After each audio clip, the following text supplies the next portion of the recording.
Full A+ വാങ്ങിയ ഒരു കുട്ടിക്ക് സീറ്റ് കിട്ടുന്നില്ലാത്ത അവസ്ഥയിൽ പരാതി പറയേണ്ടി വരുന്നു എന്ന് പറയുമ്പോൾ തിരിച്ചറിയുക, ഓപ്പർച്യൂണിറ്റീസിന് കാത്തു നിൽക്കുന്ന ആളുകളുടെ എണ്ണം കുറവാണ്. How to make yourself competitive.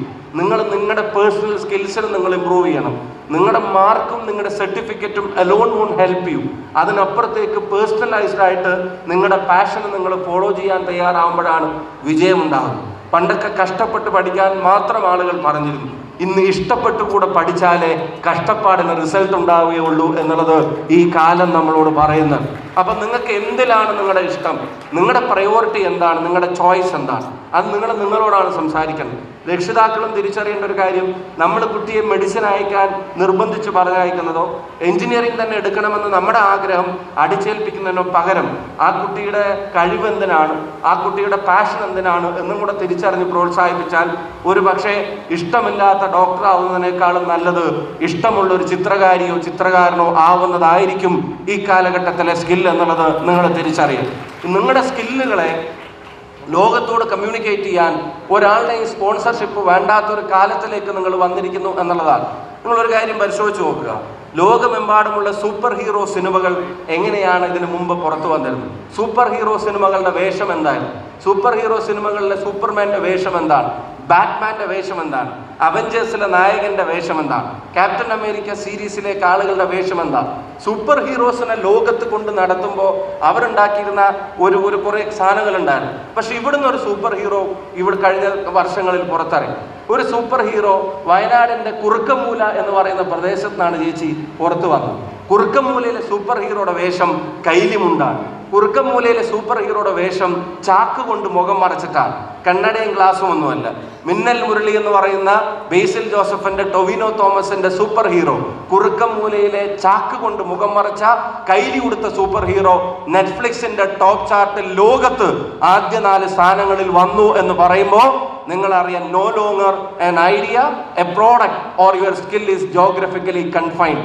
നിങ്ങളുടെ ഒരു സ്കില്ലിനെയും ഇന്ന് ജോഗ്രഫിക്കലി കൺഫൈൻ ചെയ്ത് നിർത്താൻ കഴിയില്ല.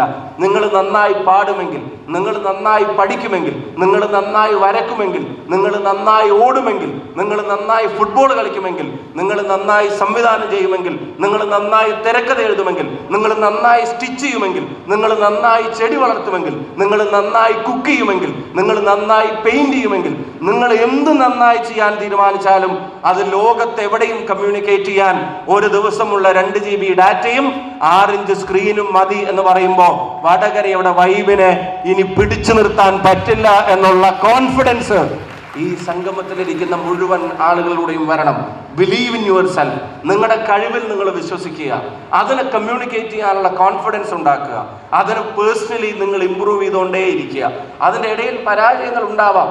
2024 ഈ പറയുന്ന പിന്നെ ജൂൺ മാസം 30-ാം തീയതി നമ്മൾ ആഘോഷിക്കുന്ന വിജയം 29-ാം തീയതി രാത്രി വെസ്റ്റ് ഇൻഡീസിൽ വെച്ചിട്ട്, അമേരിക്കൻ നാടുകളിൽ വെച്ചിട്ട് ഇന്ത്യയുടെ ക്രിക്കറ്റ് ടീം ഉണ്ടാക്കിയിട്ടുണ്ടെങ്കിൽ അതിന് 2011 മുതൽ 24 വരെയുള്ള 13 വർഷത്തെ പരാജയങ്ങളുടെ കഥ കൂടെ പറയാനുണ്ട് എന്നുള്ളത് നിങ്ങൾ തിരിച്ചറിയുക. അപ്പൊ അവിടെയാണ് സെറ്റ് ബാക്കുകളിൽ തിരിച്ചു വരാനുള്ള കോൺഫിഡൻസ് ഉണ്ടാക്കലാണ് വിദ്യാഭ്യാസം. അവിടെയാണ് വിദ്യാഭ്യാസത്തിന്റെ പ്രാധാന്യം. MP പറഞ്ഞൊരു പ്രധാനപ്പെട്ട കാര്യം, ലഹരിക്കെതിരായിട്ടുള്ള പോരാട്ടം. ഞാൻ പറയുന്നത്, നിങ്ങൾ ഇന്നലെ കണ്ട ജസ്പ്രീത് ബുംറയുടെ ഒരു ബോൾ, ആ ബോള് അദ്ദേഹം 18ാമത്തെ ഓവർ എറിയാനറിയുമ്പോൾ അവിടെ ഉണ്ടായിരുന്ന ബാറ്റ്സ്മാൻ്റെ സ്റ്റെമ്പും തകർത്ത് കറന്നു പോകുന്നതിനേക്കാൾ, അത് കാണുമ്പോൾ കിട്ടുന്നതിനേക്കാളുള്ള ഒരു ലഹരിയും ഒരു MDMAക്കും തരാനില്ല എന്നുള്ള തിരിച്ചറിവ് ഈ സമൂഹത്തിനുണ്ടായേ പറ്റൂ. മനോഹരമായൊരു പാട്ട് കേൾക്കുമ്പോൾ അതിന് കാതോർക്കുമ്പോൾ, ടൈലർ സ്വിഫ്റ്റിന്റെ ഒരു പാട്ടിനെ ആരാധിക്കുന്ന അല്ലെങ്കിൽ BTSന്റെ ആരാധകരുള്ള ആളുകൾ ഇതിലുണ്ടോ? BTSകാരുണ്ടോ? ഉണ്ടോ? ബ്ലാക്ക് പിങ്കിന്റെ ആരാധകരുണ്ടോ? ബ്ലാക്ക് പിങ്കിനെയും BTSനെയൊക്കെ ആരാധിക്കുന്ന ആളുകൾക്ക് മറ്റെന്തിനാണ് ഒരു ലഹരിയുടെ ആവശ്യം വരുന്നത്? ലയണൽ മെസ്സിയുടെ മനോഹരമായൊരു ഗോളിന് വേറെ ഏത് ലഹരിയേക്കാൾ കൂടുതൽ കരുത്തുണ്ട് എന്നുള്ളത് നമുക്കെല്ലാവർക്കും അറിഞ്ഞൂടെ? ക്രിസ്ത്യാനോ റൊണാൾഡോയുടെ ഒരു സ്യൂ കാണുമ്പോൾ അത് നമുക്ക് നൽകുന്ന ആവേശത്തെക്കാൾ ഏത് മദ്യത്തിനാണ്, ഏത് മയക്കുമരുന്നിനാണ് നമുക്ക് ആവേശം നൽകാൻ കഴിയുന്നത്? So let's not go behind that. അത് നിങ്ങളും കൂടെ എടുക്കേണ്ട ഒരു തീരുമാനമാണ്. നമ്മുടെ ക്യാമ്പസുകളിൽ നിന്ന് ഞാൻ നിങ്ങളെ സീരിയസ് ആയിട്ട് അലേർട്ട് ചെയ്യാൻ ആഗ്രഹിക്കുന്നു. ഞാൻ ഇവിടെ വന്ന് കുറഞ്ഞ ദിവസങ്ങൾക്കുള്ളിൽ തന്നെ നിരവധി മരണ വാർത്തകൾ ഞാൻ കേൾക്കേണ്ടി വന്നു. ഈ പ്രദേശങ്ങളിൽ നിന്ന് മരണവാർത്തകൾ കേൾക്കേണ്ടി വരുന്നത്, ലഹരിക്ക് അഡിക്റ്റഡ് ആയിട്ടുള്ള ചെറുപ്പക്കാർ മരിക്കുന്നതിനെ സംബന്ധിച്ചുള്ള വാർത്തകൾ ഞാൻ കഴിഞ്ഞ ദിവസം MLA മീറ്റിംഗും ഞാൻ ശ്രദ്ധിച്ചിരുന്നു. അത് കേൾക്കേണ്ടി വന്നു. ദാറ്റ് മീൻസ് നമുക്കിടയിൽ ആരൊക്കെയോ ആ വഴിയിലൂടെ പോയിക്കൊണ്ടിരിക്കുന്നുണ്ട്. നമ്മൾ അവരുടെ യഥാർത്ഥ സുഹൃത്തുക്കളാണെങ്കിൽ it's time to reclaim them. അവരെ തിരിച്ചു പിടിക്കേണ്ട സമയമാണ്. അവരെ അത് അങ്ങനെ ഇഗ്നോർ ചെയ്ത് അവൻ അങ്ങനെ ആക്കോട്ടെ അല്ലെങ്കിൽ അവൾ അങ്ങനെ ആയിക്കോട്ടെ എന്ന് പറഞ്ഞ് തള്ളിവിടുകയല്ല. Talk to them. ഇനി നിങ്ങൾ ഐഡന്റിറ്റി വ്യക്തമാക്കാത്ത തരത്തിൽ ടോക്ക് ടു യുവർ ടീച്ചേഴ്സ്. എൻ്റെ ഫ്രണ്ടിന് ഇങ്ങനെ ഒരു ഹാബിറ്റ് ഉണ്ടെന്ന് ഒരു ടീച്ചറോട് ആരും അറിയാതെ അവനെ രക്ഷപ്പെടുത്താൻ വേണ്ടി പോയി പറഞ്ഞു കൊടുക്കുന്നവനാണ് അല്ലെങ്കിൽ പറഞ്ഞു കൊടുക്കുന്നവളാണ് യഥാർത്ഥ സുഹൃത്ത് എന്നുള്ള കാര്യത്തിന് ഒരു സംശയവും വേണ്ട. നിങ്ങളുടെ സൗഹൃദത്തെ നിങ്ങൾ വാല്യൂ ചെയ്യുന്നുണ്ടെങ്കിൽ ഡെഫിനറ്റ്ലി നിങ്ങൾ അത് ചെയ്യണം. അപ്പൊ അതിനെതിരായിട്ടുള്ള പോരാട്ടമൊക്കെയായി ഈ വേദി നമുക്ക് മാറാൻ കഴിയട്ടെ. ഞാൻ ദീർഘിപ്പിക്കുന്നില്ല.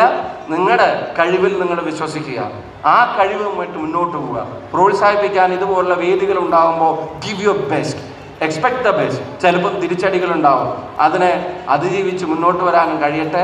നമ്മുടെ നാടിൻ്റെ വൈവിധ്യങ്ങളെ കാക്കുക എന്നുള്ളതും കൂടെ നിങ്ങളുടെ റെസ്പോൺസിബിലിറ്റിയാണ്. നിങ്ങൾക്ക് രാഷ്ട്രീയത്തിൽ താല്പര്യം ഉണ്ടായിക്കൊള്ളണമെന്നില്ല, പക്ഷെ ഞാൻ ഉൾപ്പെടെയുള്ള രാഷ്ട്രീയക്കാരെ വെറുതെ വിടരുത് എന്നുകൂടെ ഞാൻ അഭ്യർത്ഥിക്കുകയാണ്. അത് വേറൊന്നും ഉണ്ടായിട്ടല്ല.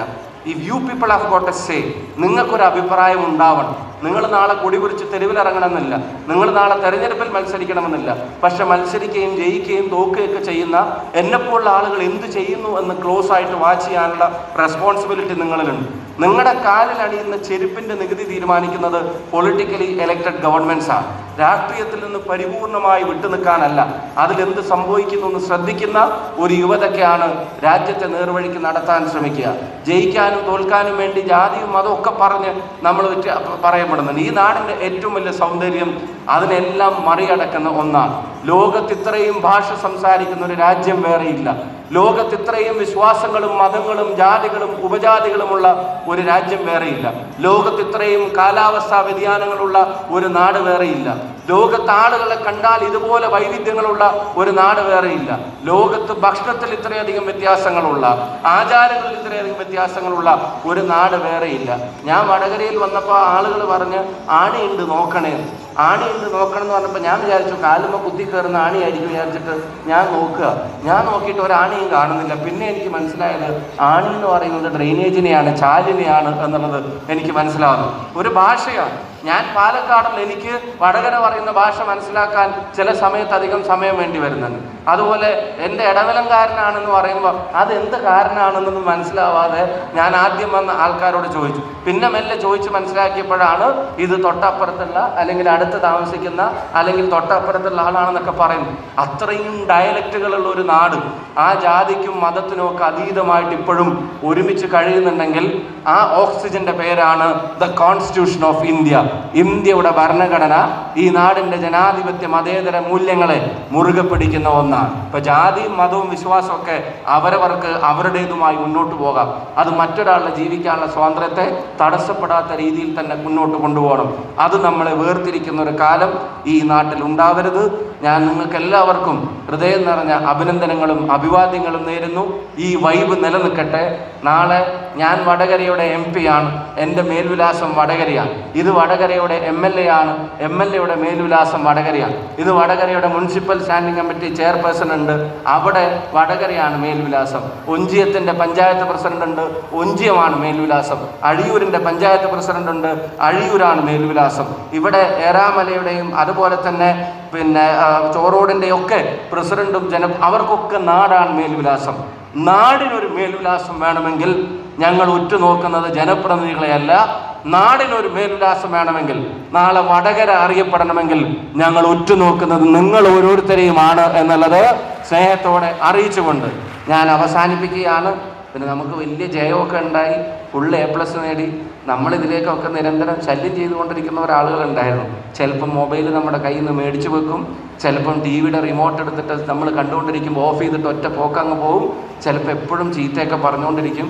ഈ അമ്മ എന്തൊരു ശല്യമാണ്, ഈ അച്ഛനെ കൊണ്ട് ഞാൻ തോറ്റു എന്നൊക്കെ മനസ്സിൽ തോന്നുമെങ്കിലും നിങ്ങൾ കിടന്നുറങ്ങുമ്പോൾ ഒരു പുതപ്പ് സ്ഥാനം തെറ്റി കിടക്കുന്നുണ്ടെങ്കിൽ ആ പുതപ്പ് നേരാക്കിയിട്ടിട്ട് എൻ്റെ കുട്ടിയെ കാത്തോളണേ എന്ന് പറയുന്ന അച്ഛൻ്റെയും അമ്മയുടെയും പ്രാർത്ഥന കൂടിയാണ് ഈ വിജയം എന്നുള്ളത് ഒരിക്കലും മറക്കാതിരിക്കുക. അവരുടെ കൂടെയും ഉണ്ടാവുക. നിങ്ങളുടെ എല്ലാവരുടെയും അനുമതിയോടെ ഈ സംഗമം ഔപചാരികമായി ഉദ്ഘാടനം ചെയ്തതായി പ്രഖ്യാപിക്കുന്നു. വടകരയിൽ 100 മേനി വിജയത്തിന് വേണ്ടി അക്ഷീണം യത്നിച്ച പ്രിയപ്പെട്ട രമേശിക്കും അതുപോലെ തന്നെ വൈബിൻ്റെ ടീമിനും, വൈബിനെ സംബന്ധിച്ച് അഭിമാനത്തോടെ സന്തോഷത്തോടെ ഇന്ന് രാവിലെ മുതൽ എനിക്ക് ക്ലാസ് എടുത്തുകൊണ്ടിരിക്കുന്ന ഒരാളാണ് പ്രിയപ്പെട്ട രജീഷ്. രാവിലെ അവിടെ കണ്ടപ്പോൾ ഇപ്പോൾ സ്റ്റേജിലിരുന്നപ്പോൾ പറഞ്ഞുകൊണ്ടേയിരിക്കുക വൈബിനെ പറ്റിയും നിങ്ങളെ പറ്റിയും. അപ്പോൾ ഈ വേദിയിലുള്ള പ്രിയപ്പെട്ട സജീവേട്ടനും അതുപോലെ തന്നെ ഇതിൻ്റെ ചെയർമാൻ ശ്രീ KT മോഹൻദാസ് അവറുകളും ഇവിടെ കോർഡിനേറ്റ് ചെയ്ത പ്രിയപ്പെട്ട ശ്രീ പ്രമോദ് MN അവറുകളും അതുപോലെ ഡോക്ടർ ശശികുമാർ പുറമേരി ഉൾപ്പെടെയുള്ള വേദിയിലും സദസ്സിലുമുള്ള എല്ലാവർക്കും, രക്ഷിതാക്കൾക്കും, പ്രിയപ്പെട്ട അധ്യാപകർക്കും എല്ലാവർക്കും എൻ്റെ സ്നേഹാഭിവാദ്യങ്ങൾ നേർന്നുകൊണ്ട് ഈ സംഗമം ഔപചാരികമായി ഉദ്ഘാടനം ചെയ്തതായി പ്രഖ്യാപിക്കുന്നു. ജയ് ഹിന്ദ്.